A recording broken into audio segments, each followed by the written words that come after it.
Hello and welcome to Writers and Books Visiting Author Series. My name is Dan Hurd. I'm the Director of Adult Programs. Writers and Books is a nonprofit literary arts center in Rochester, New York. We offer readings, workshops, and literary programming for people of all ages, all currently available online. Our theme for 2021 is Taking Care. We're celebrating different ways we can take care of ourselves and take care of others this year. You can check out our upcoming schedule at wab.org. Please say hello in the chat and let us know you're there. Feel free to submit questions through the Q&A function. Books are available through our bookstore &Books. I'll put the links in the chat. We're so excited to have Ping Chen with us today. First, we'll hear her read, then she'll be in conversation with Robert Glick. Robert Glick is an associate professor of English at the Rochester Institute of Technology, where he teaches creative writing and digital literature. His first collection of stories, Two Californias, was published in 2019. Ping Chen's fiction has been published in The New Yorker, Granta, and Tin House. A Wall Street Journal correspondent in Philadelphia, previously based in Beijing and Hong Kong, Land of Big Numbers is her debut fiction collection. National Book Award recipient Charles Yu has called it immensely rewarding from the first sentence to the last. Ping Chen's writing is clear-eyed, pitch-perfect, skillfully restrained, and quietly powerful. I will be returning to these stories again to enjoy them, to be consoled by them, and marvel at them. An exceptional collection. Ping, thank you so much for being here. Thanks for having me. And thank you so much, Robert, as well. I'm looking forward to our chat. So I'll just jump right in and start reading if that works. I thought I would read from the book's final story, which is called Gubaiko Spirit. And it takes place in a subway station. And it starts like this. Pan entered Gubaiko Station at top speed, hurtling through the crowds, hand on her purse. It was late and her father would be getting restless, prone to wandering. She needed to get home, get on the train. At the end of the line, a guard lazily waved his security wand over her duffel coat, both sides, slowing her down. I'm in a hurry, she said plaintively. Down the steps then, quick stepping on the two shallow stairs, dodging the march of people headed in the opposite direction, determinedly clutching their legs as they went. Determinedly clutching their bags as they went. Let me through, she cried. But it was 5 p.m. and Gubaiko was crowded. A train had just arrived, disgorging more people now headed to the exits. She was beaten back against the wall by the crowds. By the time she reached the foot of the stairs, the train doors had closed. It had left the station. That was all right, Pan thought. She'd get the next one. She made her way to a bench, sat down. Haste didn't pay, she reminded herself. Today she'd miscounted the change at the register and ended up 20 yuan short. She'd had to make up the difference. At home as a child, her family had nicknamed her Mahona, because she was always asking, and then, from the time she was young. I got some leeks today, her mother might say, and then I'll make some soup, and then we'll eat it, and then you'll go to sleep and stop asking questions, baby. The station filled with people. A middle-aged woman with a perm sat down beside her and fiddled with the clasp on her purse. Opposite them was a yellow ad featuring a grinning Jack Russell Terrier jumping in the air to catch what looked like the world globe. It was too large. Pan doubted the dog would be able to catch it. It would just bounce harmlessly off his nose. Another 10 minutes passed. Then an announcement. The next train will be delayed. We thank you for your understanding. The train was a marvel, just 2 years old, state of the art. It had doors that swung open like a singing mouth, emitting a merry chime, and closed after 20 seconds with precision. There were 26 lines already built, with another 10 underway. No other city in the world had built its subway station so quickly. Half an hour passed. The crowd swelled and milled around unhappily, everyone bundled in their coats. Pan was glad she had her seat. Every 10 minutes or so, the announcer would return. The next train will be delayed. We thank you for your understanding. A pair of teenage boys took off their coats and laid them on the ground and sat atop them. A handful of others followed suit, and then others. Pan's legs were starting to fall asleep, and she twitched her chilly toes inside her pink boots. It had been a while since anyone else had entered the station, she noticed. They must be turning people away. Down the platform, a man in a bright blue coat was the first to try leaving. Indignant, he led a group of half a dozen commuters back up the stairs where they banged on the access gates, which consisted of tall, solid plates of hammered metal. One guard must have taken out a stepladder, because suddenly his whole face and part of his torso appeared, peering out over the barriers. "We'll get the train moving soon," he said kindly. When shouts rang out, he nodded sympathetically. "I know," he said. "You're tired. I'm tired too. You want to go home and eat a nice meal, rest for a while. I do too. Please be patient. We'll get there together." Then he did a little shimmy of his hips, at which the crowd laughed. After the subway system had opened, the government had hired teams of beautiful young women to dress in tight sheath skirts and blouses with red sashes across their chests that read, "Trained goddesses serve the people." During rush hour, they stood on the platform and twitched their hips as they sang the same song. "Thank you for your cooperation. Please line up, do not push. Be a civilized passenger for your safety and those around you. We'll get there together." Pan didn't laugh. Her father was waiting at home, waiting for her to come back and cook dinner. By now, he would be pacing anxiously in the living room, where she had left the television on all afternoon in an effort to amuse him. But his favorite program had ended an hour ago, and who knew what he might decide to do next? Light the stove? Bang his head repeatedly against a wall? She took her subway card and waved it over the gates, which flashed a red X. "Let us go," she shouted, but the guard's head had already disappeared. That night, they slept on coats at careful distances from one another, on islands of spread out newspapers, heads pillowed on bags. The lights never went out. A baby made small keening noises throughout the night, but did not cry. They were too far down to get any signal, but Pan, who seized a patch of ground near the bathroom at the west end of the tunnel, kept an eye on her phone anyway, watching the time. 11:10, 4:30, 6:32. Her stomach clenched anxiously any time she thought of her father. Perhaps one of the neighbors would have stopped to check on him, she thought to herself. It had happened before. At 8 a.m., 2 guards reappeared, this time through a side door, marked staff only, that had been locked overnight. The first came wheeling a cart stacked with boxes of ramen and tall thermoses filled with hot water. Each person got a cup, a toothbrush, and a sliver of soap, which came in pouches that bore the stamped white letters, "Humanitarian Supplies." "Repair is still underway," he said shortly. A man dressed in an untidy reflective smock, the kind that street cleaners wore, got up, brushing himself off. "You can't treat us like this," he shouted. "We have things to do. Let us go." The first guard shook his head regretfully. "Passengers must exit at a different station from where they entered," he said. "It's in the rule book." The second guard taped a sheet of paper to the wall. "Owing to a mechanical breakdown," it ran in printed letters, "trains at Gubaiko Station will be delayed. We assure passengers they will get to their destinations. Thank you for your cooperation." A red seal was affixed in one corner. "Let us out with you," another man said, pointing at the door through which they'd entered. A third guard was wheeling in another cart.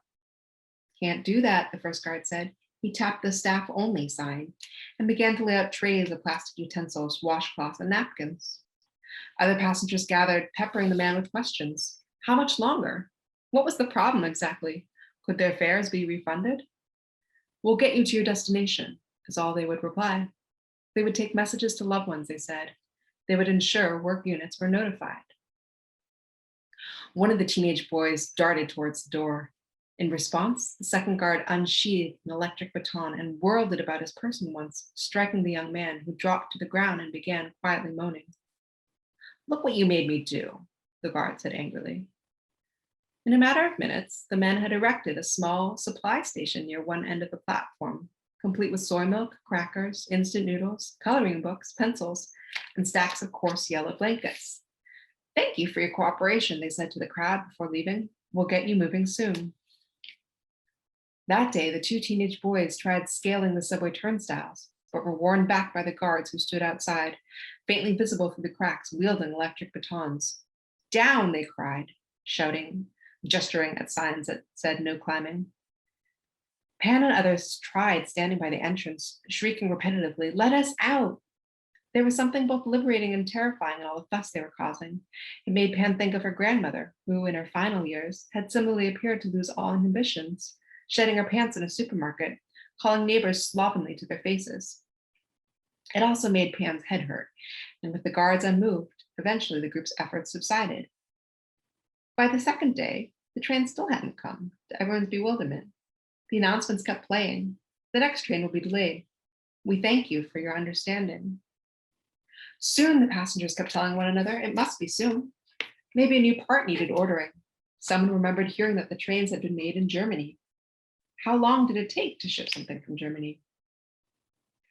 On the third day, the man in the blue coat set out into the tunnels. We may as well, said the man named Jun. He tied plastic bags around his shoes. The tunnels were damp, and at night they could hear the sound of water dripping. Be careful, Pan shouted as Jun set off.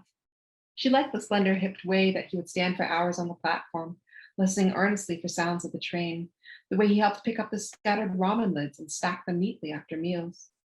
He wasn't from the city. His speech was lilted like that of someone from the country's west. He returned when they'd nearly given up expecting him, face and hands dirtied. The tunnels extended for miles in all directions, lit only by ghostly lights, he said. He'd gotten lost. The track layout was bewildering, he said. Some tunnels were partly caved in and appeared to have been abandoned halfway, while others led nowhere at all. The next day, he went back in anyway, this time carrying a bag full of their trash, which he used to mark his way. He began disappearing for hours like that every day. Occasionally, the teenage boys would go with him. There must be a way out, he said. Sensing discontent among the charges, the guards wheeled in a television set, which carried cartoons in the morning, sports games and dramas in the afternoon, and every night the evening news. There were winter dust storms sweeping the north. There was a new scourge of telephone scams happening. Residents were urged to stay on the alert. Together they slid uneasily into this new life. In the mornings, one woman began leading calisthenics sessions to the sound of a tinny transistor radio from one of the guards. The children spent hours chasing one another around the benches on one end of the platform and did not appear to weary of their game. In the afternoons, adults chatted, watched television, or slept. At night, Pan heard whispered endearments exchanged between a teenage couple who slept a few feet away. Unlike the others, the two seemed utterly content, staying up for hours to eat ramen and watch the television as it flickered in the dark, school bags discarded to one side. At times, Pan touched the roof of the small cardboard cove she'd erected above her head, offering a semblance of privacy. On its inside, she had stenciled in a number of stars. She made one for Jun, too, bending and taping the cardboard with care. You don't have to draw on it, he'd said, and she nodded, embarrassed. One morning, a shout went up in the station. Someone had seen a flash of color peeking up from the pile of blankets where one construction worker slept and found that he had been hoarding piles of ramen. When they pulled back his bedding, they found dozens of packets had been stuffed inside. Selfish, shouted the middle-aged woman with a perm. Don't you think of the rest of us? Get up, apologize. Eventually, the group took a vote, and a retired professor among them was chosen to manage the ramen. A sign was drawn up and pasted to the supply station. No seeking personal benefits. Take only what you need. Later that afternoon, some had begun to eye the professor with suspicion. A second vote was taken, and it was decided that they would instead draw up ramen ration tickets to be handed out every day. And that system lasted for a few days before the guards brought in additional boxes, and there was an excess of ramen anyway, and everyone abandoned it. Pan thought of the first time she'd taken a train 13 years ago with her mother, before she'd passed away from stomach cancer. Her father had been there too. It was before his accident, before his confusion had set in, before his illness had turned him into an invalid. She had been 10 and they had been going to see the famous karst landscapes of the South. The train was a hulking green locomotive that carried them for hours. And when they arrived, the air was hot and humid and the hills lush with foliage. Later, she would understand that her mother was already sick at the time, and this was a final trip for them all to say goodbye. Time passed. At night, the baby cried. June ventured into the tunnels less frequently, and like the others, started sleeping for long intervals during the day. When will the train come? They asked the guards every morning. Together we'll get there, they replied, like manic pharmacists given only one pill to administer. The calisthenics woman had stopped leading group exercises in the morning after she came down with a cold. Dampness from the tunnel had caused it, she was sure. And then, in the middle of the afternoon, 2 weeks on, it happened. The air changed abruptly, a wind blew through the station, and a rushing noise grew louder. It's a train, yelled one of the children, getting to her feet and dashing near the edge. Careful, her mother warned, don't run. Others shouted too, "A train, a train!" Around the floor, several passengers who'd been taking a post-lunch nap fumbled for their glasses and quickly rose to their feet. Jun was already at the end of the platform, waiting, peering into the tunnel. Pan hurried to join him. "Do you see it?" "I see it." The light was getting stronger, steaming through the thick air of the tunnel. The crowd lined up around them watching. The light grew nearer. There was a honking sound. The train entered the station, moving fast. Inside, they could see the train car was empty. There was a moment, too late, when everyone realized that it was not going to slow. It did not stop. After it departed the station, they sat around dazedly, trying to console one another. "Next time," they said. "It's a good sign, anyway." A short while later, the sound of the train goddess's song came on the audio system. "Thank you for your cooperation. Please line up. Do not push. Be a civilized passenger for your safety and that of those around you. We'll get there." And then it was abruptly cut off, as though an order had been quickly countermanded. Later, lying in bed, it occurred to Pan that the careful trails of debris that Jun had been leaving had probably been obliterated by the train. It didn't matter, she told herself, so far as periodic searches hadn't yielded anything anyway. She suspected he was keeping them up just as a way to be alone. Twice she'd seen him shrug off the teenage boys who tried to join him. Days drew themselves out, days in which Pan, like the others, spent hours prone in bed. After long days on her feet at work and long nights caring for her father, for the first time in years, she found she could sleep for 12, 13 hours straight, such richness, such intoxication. At times, it was an effort to pull herself out of bed, to push herself to think of what was required of her now. "Something's wrong," Pan told the group one morning, nearly a month after they were stranded, slowly stirring her ramen. "We're never going to get out, not unless we do something." "It's a mechanical issue," said one man who worked in a metallurgical plant and snored loudly through the night. "Have a little patience." "Patience?" Jonah said. "It's been weeks." "What do you have to do outside that's so important anyway?" the woman with the perm said. Her voice sounded coquettish, and Jun's face flushed. It was true that he didn't have a wife or children waiting for him like some of the passengers did. It was true that he wouldn't be missed at the factory either. They would just move another man up the line. "Anyway, it's not so bad here," a woman who worked as a school teacher said, sensing his discomfort. "They're taking good care of us." Since the first days, the guards had brought in mattresses, folding chairs, tables, and pillows. They'd wheeled in extra television sets, and for meals had begun serving simple boxed lunches, steamed buns, sandwiches, fried noodles. There were towels, even a badminton set, lots of paper and markers and pens for the children, a few boxes of books and videos. What else did they need? "That's not the point," Pan said. "What is the point?" the retired professor said, with what sounded like genuine curiosity, as though she were a student who posed an interesting academic question. Pan stared at him crossly, not knowing what to say. "I'm getting more rest than I have in years," said a man to her right, and a few of those assembled laughed as if he'd been joking. "So you aren't upset?" Pan said, appealing to the group. "Of course we're upset," the professor said, "but it doesn't do any good to be anxious. Just calm down." "I am calm," Pan said. And then she turned away and walked back to her blankets, slowly and deliberately, to show how calm she was and to camouflage the heat around her eyes. It took 2 days to hatch her plan, and then one night, after everyone had gone to sleep, she arranged for 3 other co-conspirators by the staff door. Jun was the one who'd had the good idea to lay additional blankets on the floor and recline on them, as though they'd simply chosen to move their sleeping spots. "There are cameras," he said. They could be watching. The next morning, the 4 of them woke early and listened intently for sounds of movement, each holding an extra blanket. When the doors locked turned and the first guard entered, Jun sprang up and flung a blanket over him. It was harder than he'd expected. One of the teenage boys had to rush to Jun's aid before the 2 of them managed to pinion the guard's arms to his side. By then, the second guard had entered, baton aloft, but also disappeared, sputtering into a blanket. And it goes on from there.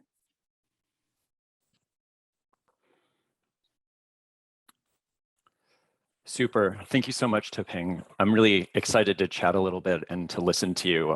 This collection is super. I wanted to start with a couple more general questions. And then maybe we'll get to some more specific stuff. I'll remind everybody that if you have questions, please feel free to throw them into the Q&A section of your Zoom browser, and I will get to them.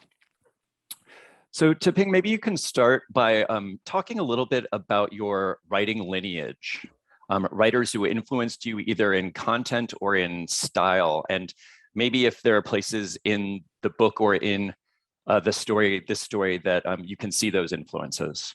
Yeah, that's a good question. Writing lineage, that's so hard. I mean, I feel like it's always everything you'd ever read, right? I mean, I can say, I think in the context of these stories, I mean, as far as short story writers go, you know, some of the writers I really love are George Saunders, June Lahiri. I was reading as well a lot of, let me think. Yeah, Richard Yates. I love Maile Malloy, her writing, her short stories I really admire a lot. Yeah, as well, Leslie Arima and Carmen Maria Machado are some favorites for sure that I do think I had in mind as, and maybe was channeling a little bit in the reading as I was writing. Super. I mean, I'm interested that, you know, of all those wonderful writers, you had mentioned George Saunders, who of course is close by in Syracuse. There are two stories in the collection. I mean, there's a couple more little bits, but there are two stories, New Fruit and Gubaiko Spirit, that approach something like a Saunders space, that approach something like speculative fiction, where something happens that is not, you know, strictly in a realist vein. There's a couple moments in other stories that are also that way, but those two stories primarily. Do you see writing in a closer to a speculative space as different than the other stories in the collection? Do you think about them different in any way? And, you know, do you think about them as sort of, and you can tackle this anywhere you want, as both realist stories and as sort of metaphoric allegories? Yeah, I think when I was writing them, I mean, one thing that does occur to me, I mean, this is in hindsight, of course, after having written it, but I think part of the reason why you do see that those speculative elements or those bits of magical realism that are braided into the collection are, I think, really, you know, an outgrowth of the fact that it's a book about China, and China is an incredibly turbocharged, fantastical place where so much of what happens is propulsive and over the top, and contrary to expectation, often feels like confounds reality. Even though obviously I was there as a journalist reporting facts, it also just felt so often that day-to-day life was really very much teetering kind of on the border of reality and something beyond. And so I think that's how it ended up sort of inevitably kind of inflecting the collection, I think. But I do think too, you know, in the writing, I was conscious certainly of the fact that some of the stories were going in those directions, not in a way that was necessarily ridiculous, but again, I think was an outgrowth of kind of some of the material at hand. But also being cognizant of the fact, you know, not wanting it to be too over, you know, hit you over the head. Like you were asking sort of about the way that the two relate to each other. As far as the realist and the surreal go, I mean, for me, I did kind of want it to feel a little like a continuum, because I think that's authentic to how it felt to live in China in a lot of ways. And also, I just think something, you know, quieter and sort of more unsettling about it in that respect. I'm thinking especially of New Fruit, right? Like the story of that neighborhood that gets transformed, and the strange fruit arrives and starts transforming people's lives and making them remember all these things that they want to forget. I didn't want it, you know, that the speculative elements to be something like, here's a flying llama that comes, you know, it like nothing that felt so hit you over the head, but something that maybe would creep up on the reader a little bit more. And I think also, you know, it absolutely did feel like a way to kind of get at some of these questions, as you say, the metaphorical questions that are in the book. Certainly to explore some Gubaiko Spirit, right? Like that's a story that's very clearly an allegory in a lot of ways. Likewise in New Fruit. Yeah, and I think for me, as I was writing, just trying to work through some of these questions in my own head, in a way was sort of, setting up these different worlds, and then trying to work out some of the answers through them. Yeah, I mean, you mentioned this word supercharged, I think you said, which to me is such a fundamental quality of the book, of like things sort of mashing up against each other. Maybe I can follow on that a lot. In the stories, characters are always, they seem to be crossing from one place to the next a lot, or they're balancing two locations, either rural and urban spaces, particularly in China, or between China and the US. So I'm wondering, this holding of multiple states seems intrinsic to what you want to be writing about. Can you talk about these kinds of, the way that you put characters in these crossing situations, or these like both and situations? Yeah. I mean, I think that is just something that fascinates me so much. Just the vantage point that you get when you're somebody from outside going to a place where you don't belong. I mean, of course, that you can think of that in the context of borders, right? Like, you do see characters, a couple who fall in love in America and make their lives there, and have their lives undone there. But I think also too, like, it strikes me, and it has always struck me with China, that juxtaposition that you're talking about. So much of it is internal, right? And some of the characters that I'm thinking of that most embody it, and some, aren't even the ones that are in the States or have gone abroad. I mean, I'm thinking of characters like Xiaolei, the girl who works in a Shanghai flower shop who we meet. She's somebody who is so much like many of the people I met in China, who grew up in a completely different time and space, and then went hundreds of miles south, and then found herself just occupying a completely alien planet. As far as she was concerned, it was so far removed from the reality that she'd been raised in. And I just always found that so fascinating as a reporter, to be meeting people like that who just had this absolute whiplash kinetic experience of coming of age, in which you do see these upheavals, and you're forced in some cases, like in Shanghai. I remember the case of the story of that flower shop worker, just to question also sort of your space and the role that you occupy in a society that is moving so quickly, and you're trying to kind of grasp and occupy your own place in it, even as everything is simultaneously changing so quickly. Yeah, I mean, it strikes me that that simultaneity is taking a lot of different spaces in your book that I really love. It also seems to come out, and I'm wondering, if you, this is sort of almost a philosophy of yours in, writing these stories, that the sort of the beautiful and the sort of horrific, or the beautiful and the ugly, or the terrible, the sort of sacred and the mundane, are really smashed up against each other in so many places. I'm thinking about things like, new fruit being described as sweet with an underside of acid, or the tunnel of love, which maybe you can talk about. But was that really important to you, to just try to get those things together? Yeah, I mean, I think it's so funny and difficult to try and talk about the process as though it was something really articulate and deliberate. I mean, I don't. It wasn't something I was really conscious of, but I mean, I think I can say absolutely. The writing of this book was, for me, I mean, it was trying to grapple with a place in the country that I've gone to first in 2006 as a really different person, and really different time in the country's history, and feeling, and having seen a lot and traveled a lot as a reporter, and feeling those complexities and some of that really stark juxtaposition that you do see, which I think is of course true in any country, to have the light sort of coexist alongside the dark. I think though very particularly true in China, and so I think it was that mashup of the beautiful and profane, as you describe. I think something that I think was, in as much as it was in my head, it was me wanting to try and conjure up China in more of its complexity, because I do think as a reader, was conscious of the fact that I felt often like what I read wasn't necessarily reflective of how it felt to live there.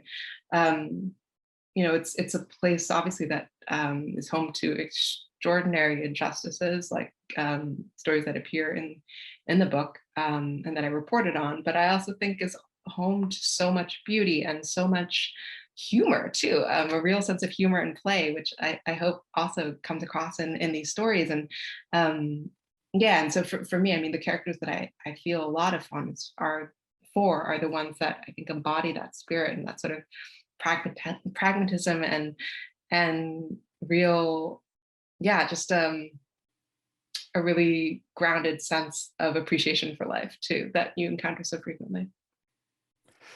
Yeah. You mentioned, of course, your background and work as a reporter and in journalism. And maybe that goes against some of the speculative elements, but how did your journalist brain, while you were writing, were you like, I have to write it in a different way than I would as a journalist? So you sort of had your fiction writer hat and your journalist hat, or how did your background as a journalist really impact the how and the what of the writing? Yeah, I mean, I think in some ways, like the discipline of one really informs the other. So journalism, in some ways, you're like tightening that crank and you're tightening. It is such a disciplined process, right? And so I think for me, fiction in some ways was like the chance to kind of unspool and play, and also like the journalism and the reporting, quite literally, informed the work, of course, because my job when I was living in China was to try and understand it and make sense of it. And so that meant meeting people and talking to people and traveling and just grappling every day with this enormously complex place. And so at the same time, though, I mean, I would say, like, I think working for an American newspaper, of course, the sorts of stories that one writes are, they're necessarily newsy and dictated by the news. And for me, I loved writing the stories, and I also at the same time found myself wanting to write so much more and tell so many different other kinds of stories too, right? Yeah, I mean, I think I'm thinking of, so you could truly, open this book and point to certainly any story, and I feel like almost any page, and I could show you fragments that emerged from things that I'd seen, or that I'd overheard or eavesdropped, or bits of headlines, right? Like Flying Machine, the story about the rural inventor who winds up building an airplane. That's something that was very much, in the morning. So as a foreign correspondent, you start the day, you go in the bureau and you're looking through all of the local media to see what's going on and figure out what the stories are and what you're going to cover. And I just remember running into this headline repeatedly about these rural inventors, usually male, who were building often these outlandish things, life-size transformers, and often, for whatever reason, airplanes. And I kept thinking about that. I mean, there was so plainly a story. It was not a news story, but it was one that I just felt like a story that wanted to be told. And and likewise in that story, funeral strippers, that was something else that emerged from, I'd seen like a late night sort of bulletin across the screen as towards the end of the day in the bureau, and it was about how the state Ministry of Culture was cracking down on funeral strippers. And of course, it was just this sort of, like, again, incredibly vivid and rich detail that was larger in life, and it seemed to immediately gesture to a whole world and a whole story. And in this case, of course, it created one story in particular. But yeah, so many moments like that as a reporter that ended up finding their way into sort of the water of fiction, as it were. Yeah, and that's one of those really funny moments you were talking about, like sad and funny. I have a question from the audience from Anne Royston. So I'm going to read this verbatim. What a cliffhanger of a reading. Really fantastic. I can't help being reminded of the pandemic as a kind of train station, a time out of place or a place out of time that your story really captures. Can you talk a little about these weird spaces of waiting, these time-space distortions? What a good question. Yeah. I mean, so I think that story is about so many different things, and there's political allegory in it, and I think it's also just I mean, as you point out, it is so much about something that's like pure in some ways, about waiting and about the distortion of space and time. And I think for me too, when I was thinking about the characters and what would happen to them, and some of the themes that the story evokes, it's like a lot about sort of the simultaneous terror that comes about when you're in this state of uncertainty, but also sometimes that there's almost like a languorous pleasure that can come in being helpless, right? And I think, yeah, I think there's something really human about that sort of two-sided way of experiencing a moment like we see the characters go through, because on the one hand, they are being dictated to, on the one hand, they're utterly helpless. And on the other, they are liberated from the responsibility of their own lives and their own moral decisions in some ways. And of course, for those who've read the story, you see how that evolves. But yeah, I mean, I think for me, it was really trying to conjure up, yeah, that really two-sided nature of what it means to be helpless and like how we experience it. And of course, I mean, that's something I think the story is written long before pandemic. But yeah, a number of readers have pointed out some of the parallels there. And I think for me, I mean, I was thinking a lot about it in a context of, what it means to live in a political system where you don't have choice, and to what extent you go comfortable with it, and to what extent like that comfort is ultimately something that can be weaponized. But yeah, no, that's a good question. And I think definitely the parallels with the pandemic are very much there, though unintentionally so. Thanks for that. Yeah, maybe, just to follow up, and I think we'll have this might be our last question, maybe one other. But at the end of the story, at the risk of doing a tiny little spoiler, sorry, the main character, Pan, gets on a train with two teenagers. Everybody else seems to remain behind in a kind of beneficent captivity. I mean, this last image to me in the book is beautiful and striking, but it's almost like it's posing two opposite arguments that are both true. It's both a provocation to move bravely into a complicated future, and it's also a provocation to perhaps resist that future at the same time. So, maybe is there anything? Does that sound right to you? Do you want to talk about how it's, both things are happening at once and there's no real answer to staying or leaving here? Yeah. I mean, both things are absolutely happening at once. And I hope that readers who are entering the story, come away with that, exactly that feeling that you described, like that ambiguity in some ways, because part of what I was hoping the story could do was help people access, not only, of course, the mind of someone like Pan, who is a natural resistor, but also the people who are left behind, right? And to try and just, yeah, it's a really uncomfortable space to occupy, kind of what those characters are going through. But I also think it's something that felt familiar to me from my time in China, and it felt like something that, I mean, and beyond too, as we were sort of just talking about. And I think, I don't think literature's role is to dictate answers, and part of what I love about it is that it's it's walking through the minds of other characters and other people, other places, and unlike journalism where you do feel sometimes like you have to have more of the answers, the book does end with a question, but I will say, I mean, I think in as much as the author's thumb is on the scale anywhere, I mean, it does end with Pan. So take from that what you will. So Pan sort of gets the last line. Word, so to speak, in this. Right. Maybe we can get one more question in, and now I'm struggling because I have like 50 more questions. But let's go with this. I was really interested, and this is, slightly more nerdy, about how you move from story to story in a collection. That did you feel like you were moving through the collection to this last story? Do you see there being a certain arc in the collection as you move forwards? Yeah, that's a good question. I mean, I think so. And this doesn't parallel the writing process, because the stories, the order in which they're arranged is not the order in which they're written.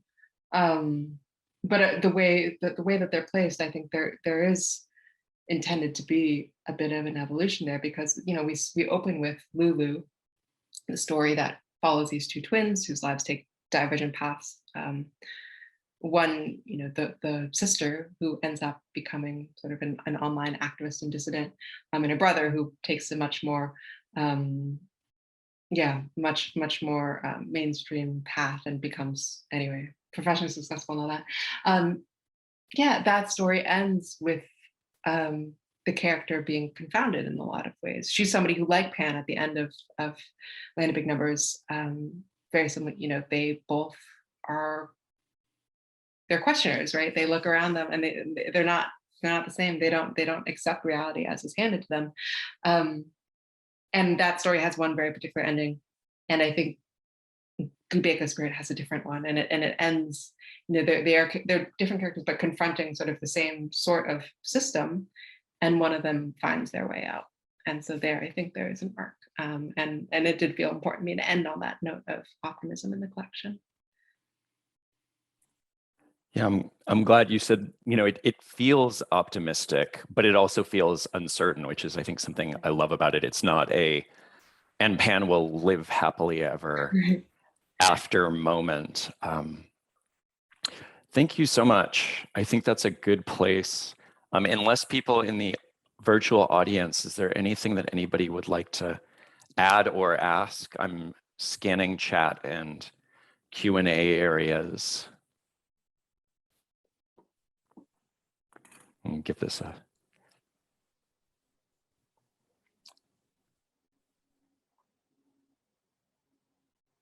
All right.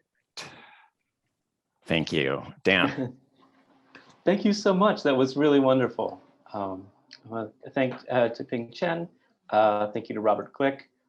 Buy the book. It's in the links in the chat. I want to thank our co-sponsor, Quayle. I want to pull up a slide of our funders. Thank you to them. All our readings are on our website eventually, including this one. And I want to thank everyone for coming, and thank you and have a great night.